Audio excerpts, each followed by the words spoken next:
श्रीशैले दयापात्रं दीभत्यादिगुणार्णवं यदीन्द्रप्रवणं वन्दे रम्मजामाधरं मुनिं लक्ष्मीनाथसमारम्भां नादयामुनमद्भयाम् अस्मदाचार्यपर्यन्तां वन्दे गुरुपरम्परां भक्तामृतं विश्वजानूनमोथनं सद्भार्थं श्रीषडगोपवाग्भयं सकस्ससाघोपनिषत्समागमं नमाम्यகம் திராவிடவேதசாகரம் திருவழுதினாடென்றும் தென்குருகூரென்றும் மறுவினியவன் பொருணல் என்றும் அருமறைகளந்தாதி செய்தான் அடியினைய எப்பொழுதும் சிந்தியாய் நெஞ்சே தெளிந்து ஏத்த பெருங்கேத்தி ராமானுஜ முனிதன் வாய்த்த மலர்பாதம் வணங்குகின்றேன் ஆய்த்த பெரும் சீராச்சடகோபன் செந்தமிழ் வேதம் தரிக்கும்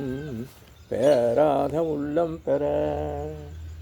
எம்பெருமான் திருவுருளாலே ஆச்சாரியன் அனுக்கிரகத்தாலே கடந்த பல தினங்களாக நம்மாழ்வார் அருளிச் செய்த திருவாய்மொழியை நாம் அனுபவித்து வருகிறோம். இன்றைய தினம் நாம் காண இருப்பது 254ஆம் பதிகம். இந்த 4ஆம் பதிகம் தலைவியின் ஆற்றாமையைக் கண்டு தாய் கூறுவதாக அமைந்துள்ள பாசுரங்கள். பராங்குச நாயகியினுடைய தாயார் பராங்குச நாயகியான நம்மாழ்வார் இருக்கின்ற நிலையில் அவருக்கு ஏற்பட்ட ஆற்றாமையை கண்டு அவருடைய தாய் கூறுவதாக அமைந்துள்ளது இந்த பதிகம்.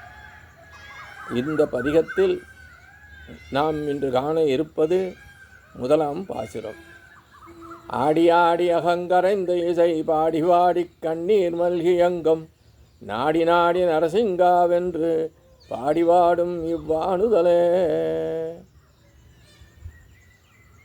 பராங்குச நாயகி பேரழகி கொண்டவளாக தாயின் பார்வையிலே இருக்கின்றது. ஒளிவீசும் நெற்றி கொண்டவளாகிய இந்த பராங்குச நாயகி பலமுறை ஓரிடத்தில் நிற்க இயலாமல் அங்கும் இங்கும் உலாவியபடி உள்ளாள். மனம் உருகி நின்று சர்வேஸ்வரன் குறித்து பலவும் பாடுவது போன்று புலம்புகின்றாள்.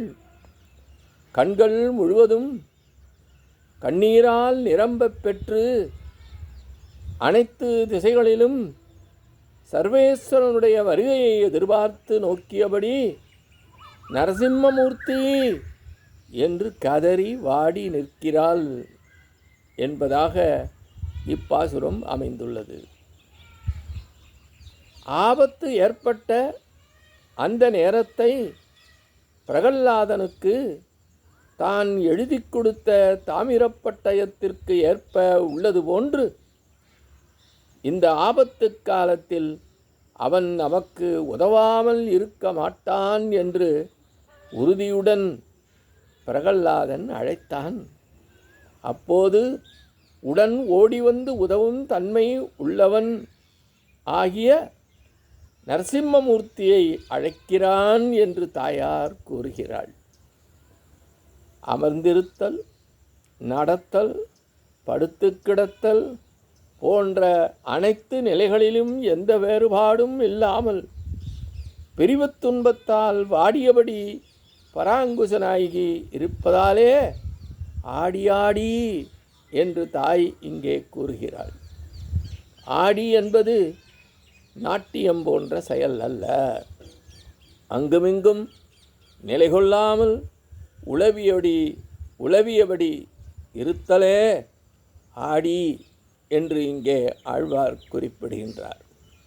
அதாவது பெரிவாற்றாமை முதலில் தலை தூக்கும் போது எங்கும் செல்ல வேண்டாம் என்ற மனநிலையிலே இருப்பர்.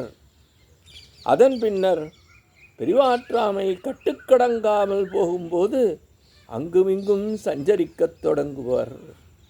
அப்படி பெரிவாற்றாமை காரணமாக பராங்குச நாயகி அங்குமிங்கும் உலாவுதலாலே ஆடியாடி என்கின்றார் திருத்தாயார்.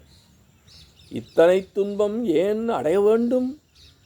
அவன் வரமாட்டான் என்ற முடிவுக்கோ அல்லது தன்னை முடித்து கொள்ளலாம் என்ற முடிவுக்கோ வரலாம் அல்லவோ என்று கூறினால் அது இயலாது என்கிறார். காரணம், அகப்பட்ட பொருளின் குணாதிசயம் காரணமாக அவன் வரமாட்டான் என்று முடிவு செய்து ஒதுங்கி பிழைக்க இயலாது.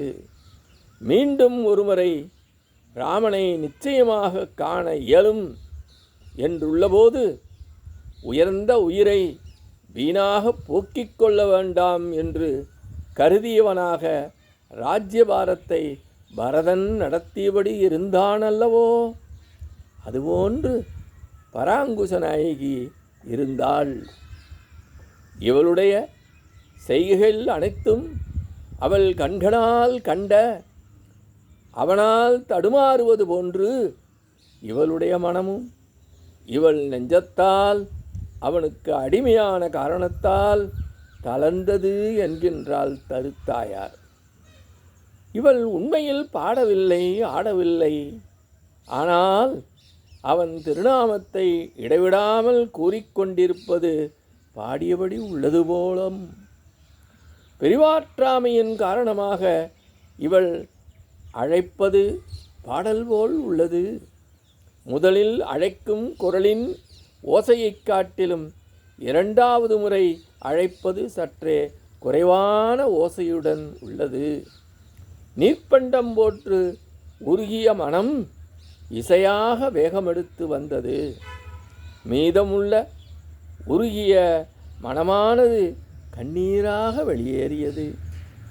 பிரிவுத் துன்பம் என்பதையே நாடி நாடி தான் அடைய வேண்டிய இலக்கையே என்று எண்ணினாள். காரணம், அப்போதுதான் ஓடி வருவான் என்று எண்ணினாள் பராங்குச நாயகி. அந்த நினைவின் காரணமாக அவன் வருவதற்கு ஏற்றதாக அல்லாத வேறு திசைகளையும் நோக்கியபடி நரசிம்மமூர்த்தி என்று கதறி வாடி நிற்கிறாள் என்கின்றார் திருத்தாயார் என்பதாக இப்பாசுர விளக்கம் அமைகின்றது. இத்தோடு இன்று காண நிறைவு செய்கின்றோம். எம்பெருமான் திருவடிகளே சரணம். நம்மாழ்வார் திருவடிகளே சரணம். எம்பார் திருவடிகளே சரணம்.